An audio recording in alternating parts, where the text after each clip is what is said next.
You must have a clear vision, and you must have clear strategies on how to reach there, including punitive measures. It's very important. So for me, in an organization, for instance, to change the culture, it's a big one.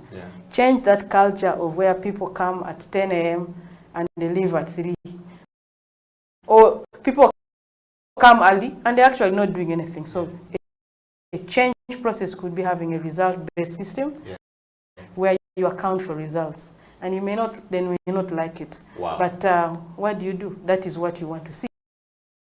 You want to be honest, you want to be accountable, you want to account for results, you want to see impact, you want to see changes in people's lives. So that means you've got to do something that even is unpopular, but for the right cause. So for me, managing change is not very easy. You may get the struggles, like your vision may conflict with others.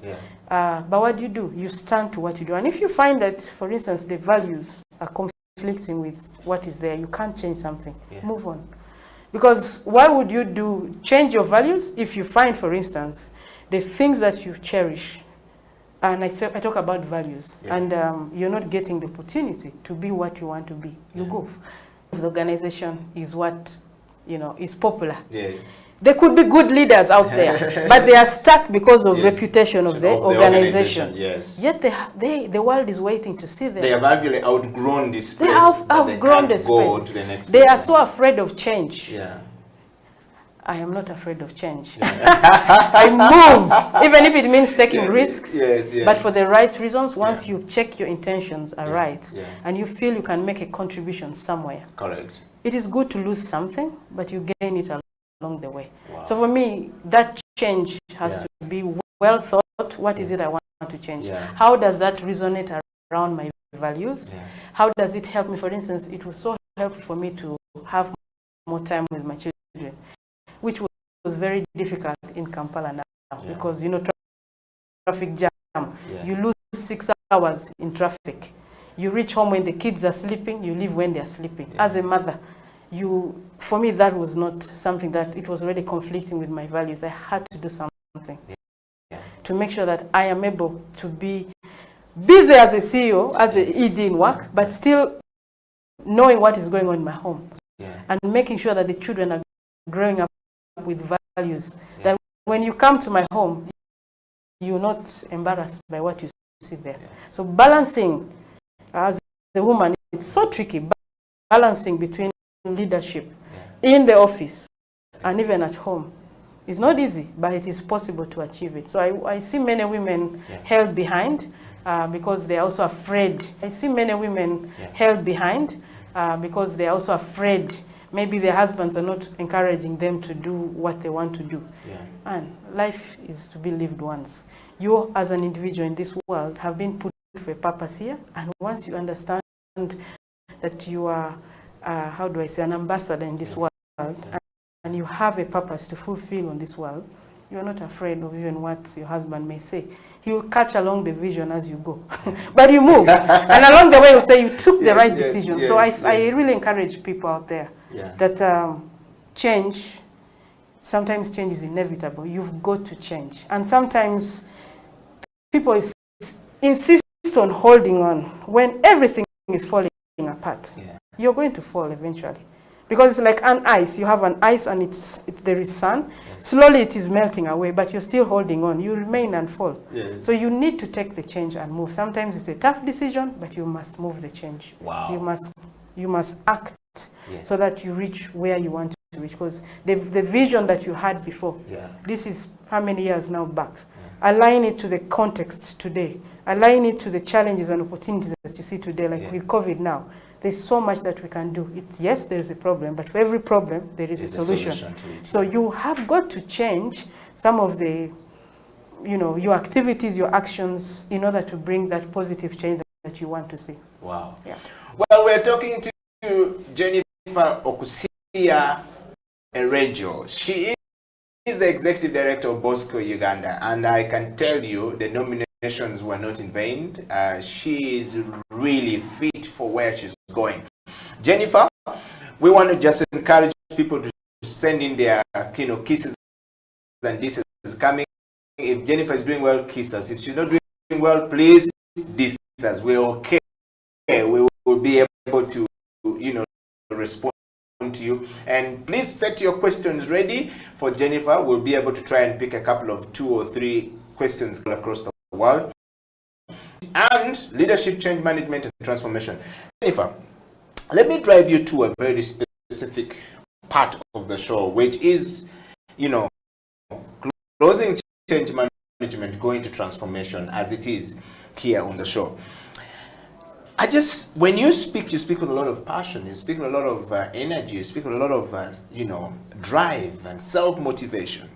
How does it feel to be leading an organization at the forefront of digital technology and connectivity founded by the Catholic Church, and of course the essential, as we know, as a young mother from Uganda, from a young girl from Arua, with all the background you've given? How does it feel like to be now at the forefront of this organization that usually are led by men, not women?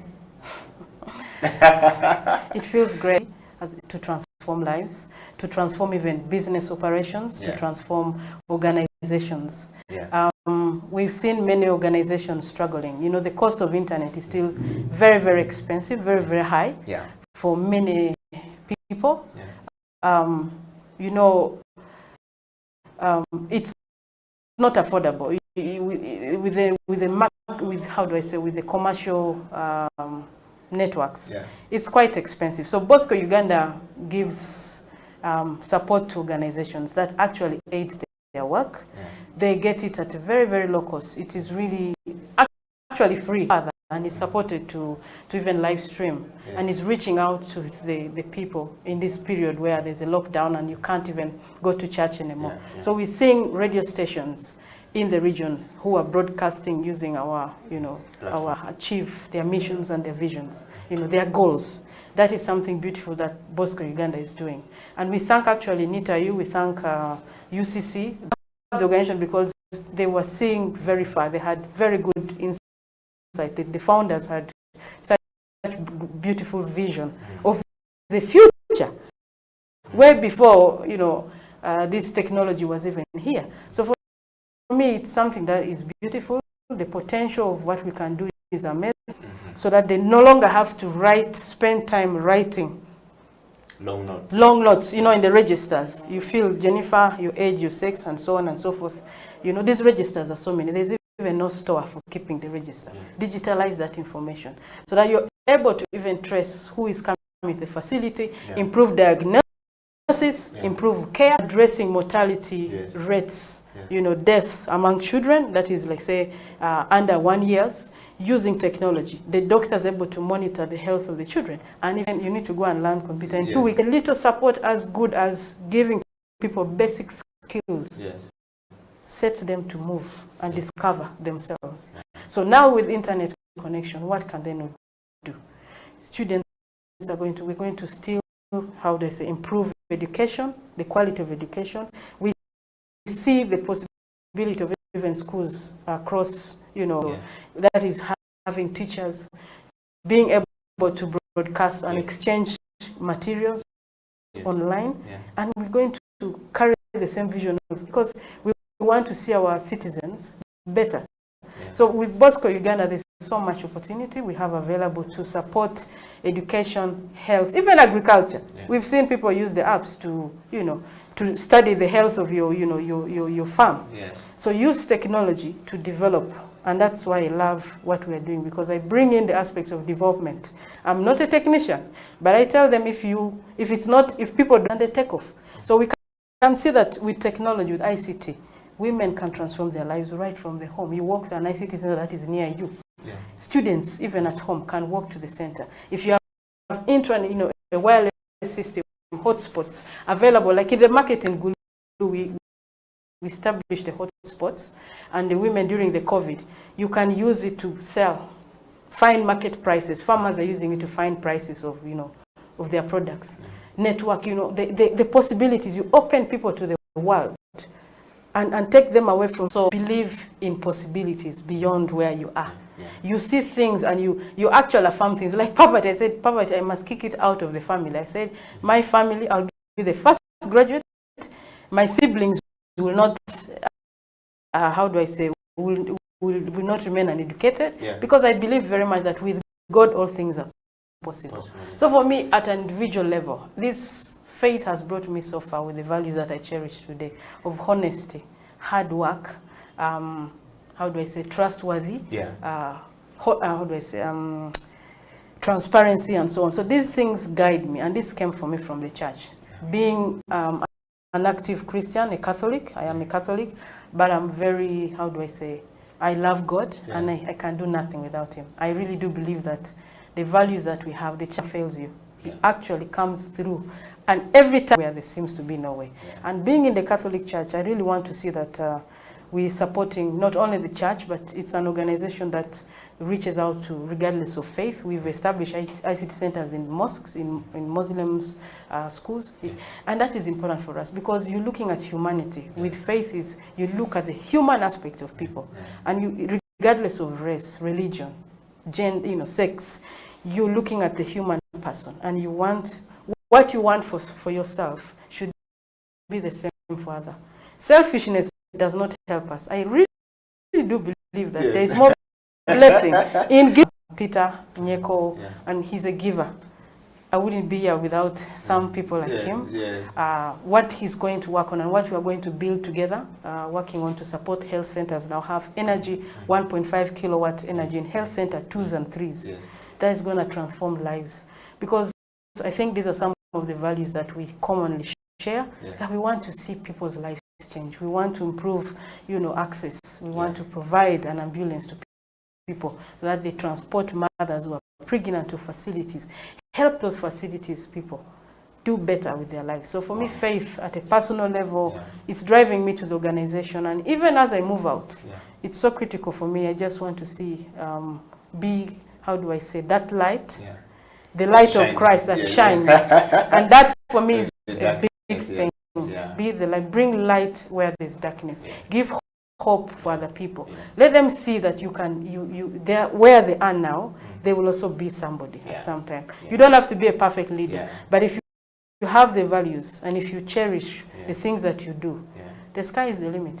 Wow. Jennifer, Uganda has a very interesting transformed through your work. We're getting into the transformation part of this program, the CEO Bench. To take you, and there's not even vehicle, to 50 kilometers away. The road is so bad, if it rains, a small car cannot pass. Even an X-ray cannot drive on some of those roads. It is terrible. So as we receive even more refugees, especially West Nile that has accommodated so many, there's still so much need on the ground that we need to just do proper planning. I really do believe resources are available. It's how you plan the resources. Prioritizing, ensuring that we build up structures that are adequate. OPD sections are very small. We've seen patients come in an OPD so small. It's the same place where they dispense drugs. So you are talking about social distance of 2 meters apart. It's not possible. They are ill-equipped. There are no housing for nurses. These nurses are working day and night. They need adequate motivation. They need to be paid well. And there is need really to increase the budget for the health sector. But above all, leadership is important even at those levels, not only at the district, but even at the facility level, to get people to work, but also to be able to support people to do their work. Because these are people who have children. I look at myself as a mother. If an organization does not, people will not manage to, hardship, and they end up falling apart on their values.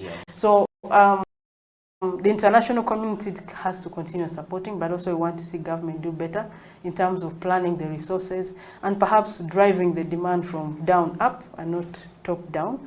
There's got to be, because some of these health center tools are doing deliveries yet they are not supposed to, but they have not a solution. But also introducing like computers.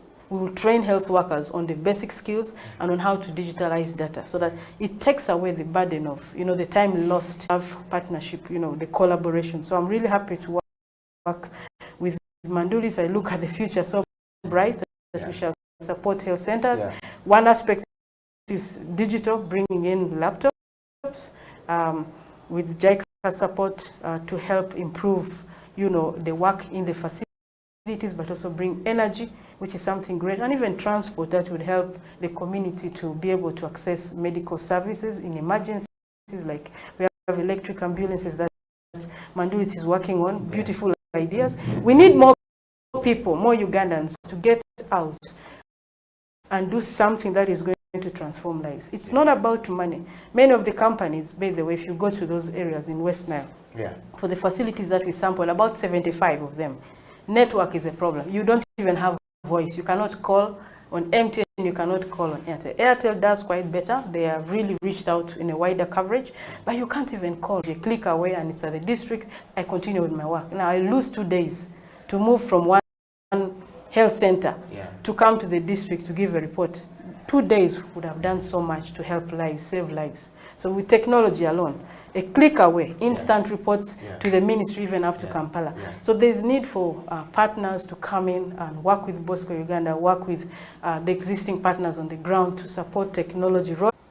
Anywhere in Uganda, Africa, and the world, being ecosystem of health from the district health officers, biostats, in charges of facility, sub-county chiefs, they now call them SARS. You know, the patients even to get their woman who wants to see my children and all other children. I'm really so passionate about young people, children, women, men, who working together, whether it's at the family level, work together. Why do you fight?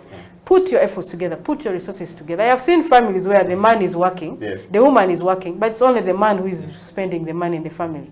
What is the money of the woman doing? Why not work together? Because together young people out there, not to think about money first, but think about what you're passionate about, what change you want to contribute This is to what 2040. Commit yourself towards that vision. Commit yourself towards digitalization. Commit yourself towards projects that make an impact. Government Uganda has great plans. I think that is so important. Leaders, when it's time to go, go. Stop hanging in. Your vision might have expired. Allow others to lead, and let them also try. Next 5 years, 10 years, and when you believe that you've done your part, let other people build. Because, as I said, change is inevitable, and new people have a vision and move on, and that is so important. Wow. Well, you've had a woman who holds the values of honesty, accountability, transparency, and leader. I must be an exemplary person. So I lead by example. So for me, it's about servant leadership. It's putting the people in the driving seat. So I'm really happy that you gave me the opportunity to come here and inspire someone out there, and to tell the young people there is hope for you. Young girls, do not rush into marriage. Do not rush into relationships. It is a temporary